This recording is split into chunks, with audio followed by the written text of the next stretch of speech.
नमस्कार दोस्तों, आप सभी का स्वागत है आपके मन पसंदीदा प्रोग्राम बात मुद्दे की। इस बार फिर से एक बार मैं हाजिर हूँ आप लोगों के बीच भोजपुरी इंडस्ट्री से जुड़ी खास बातों को लेकर के, खास मुद्दे को लेकर के।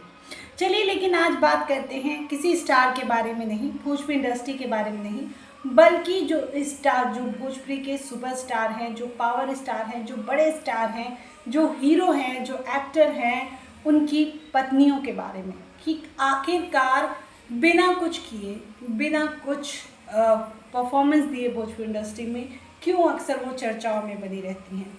चाहे बात करें हम दिनेश लाल यादव निरहुआ की पत्नी, जिन्हें आज तक कोई नहीं जान पाया है, शायद उनकी तस्वीर भी इक्का दुक्का ही कभी सोशल मीडिया पर नजर आई है, और वो भी असली है या नहीं इस पर कंफर्मेशन नहीं मिला है। जब भी दिनेश लाल यादव निरहुआ से उनकी वाइफ के बारे में पूछा जाता है तो वो ये साफ तौर पर, सीधे तौर पर कहते हैं कि ये मेरा एक पारिवारिक मामला है और मेरे परिवार के लोग नहीं चाहते कि वो मीडिया के सामने आए, और मैं उन्हें इस चीज़ के लिए फोर्स भी नहीं करना चाहता। दूसरे नंबर पर बात करते हैं खेसारी लाल यादव, जिनकी पत्नी चंदा यादव सोशल मीडिया की तो स्टार बन गई है, लेकिन फिल्म इंडस्ट्री से कोसों दूर है, उनका कोई नाता नहीं है फिल्म इंडस्ट्री से। हालांकि खेसारी लाल यादव के बेटी और उनका बेटा ऋषभ, दोनों ने ही भोजपुरी इंडस्ट्री में एंट्री कर दी है। भले ही एक एक फिल्में बनाई है दोनों ने, लेकिन कीर्ति और ऋषभ ने दोनों ने भोजपुरी इंडस्ट्री में कदम रखा है और चर्चाओं में रहते ही हैं। तीसरे नंबर पे बात करें पावर स्टार पवन सिंह की। पवन सिंह जो कि सबसे ज़्यादा सुर्खियों में रहते हैं अपनी पर्सनल लाइफ को लेकर के।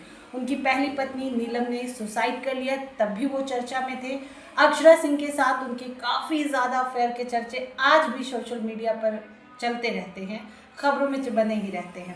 अब बात करते हैं ज्योति सिंह की। ना वो एक्ट्रेस है, ना भोजपुरी इंडस्ट्री से उनका कोई लेना देना है, लेकिन इसके बावजूद वो हमेशा पवन सिंह के साथ रिश्ते को लेकर के सुर्खियों में रहती हैं। आजकल तो भाई वो चुनावी रैली कर रही हैं, काराकाट से वो विधानसभा चुनाव लड़ेंगी, ऐसी खबरें आ रही हैं, और वो पुरजोर कोशिश कर रही हैं इस बार बिहार के विधानसभा चुनाव में पार्टिसिपेट करने की। खैर, आगे रिजल्ट क्या आता है ये तो आपको आने वाला समय ही बताएगा कि वो चुनाव लड़ती हैं, नहीं लड़ती हैं, उन्हें कितनी कौन सी पार्टी टिकट देती है, कितना ज़्यादा लोग उन्हें जिताने के लिए उन्हें आगे कलाते हैं, ये तो खैर वक्त आने पे पता चलेगा।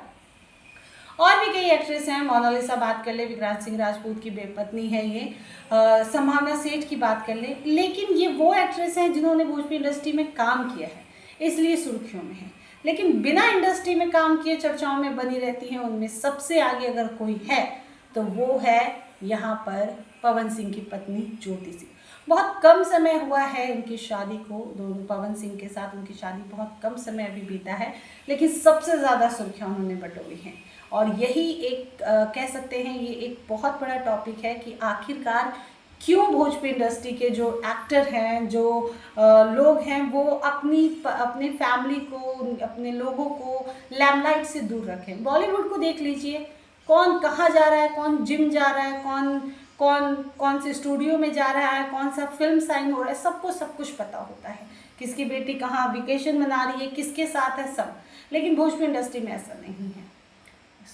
कई लोग ऐसे कहते हैं कि अभी भी जो भोजपुरी इंडस्ट्री के स्टार हैं, उनकी जो परिवार है वो मिट्टी के साथ जुड़े हुए हैं, बिहार अपने जन्मभूमि के साथ जुड़े हुए हैं, मुंबई में नहीं रहते, लेकिन रहते तो हैं। क्या उनके बारे में आप जानना चाहते हैं? किस तरीके से उनका व्यवहार है, स्वभाव है, और आखिरकार क्या उनकी फैमिली को भी आगे आना चाहिए, ताकि जो उनके चाहने वाले हैं वो अपने एक्टर को और भी अच्छी तरीके से जान सके? हमें कमेंट करके ज़रूर बताइएगा। बाकी ऐसे ही खुश रहिए, हमारे चैनल को सब्सक्राइब कीजिए और मुझे सपोर्ट कीजिए, ताकि भोजपुरी इंडस्ट्री से जुड़ी ऐसे ही अलग अलग तरह की खबरें और जानकारियाँ मैं आप लोगों के बीच लेकर आऊँ। और तब तक के लिए इजाज़त दीजिए। नमस्कार।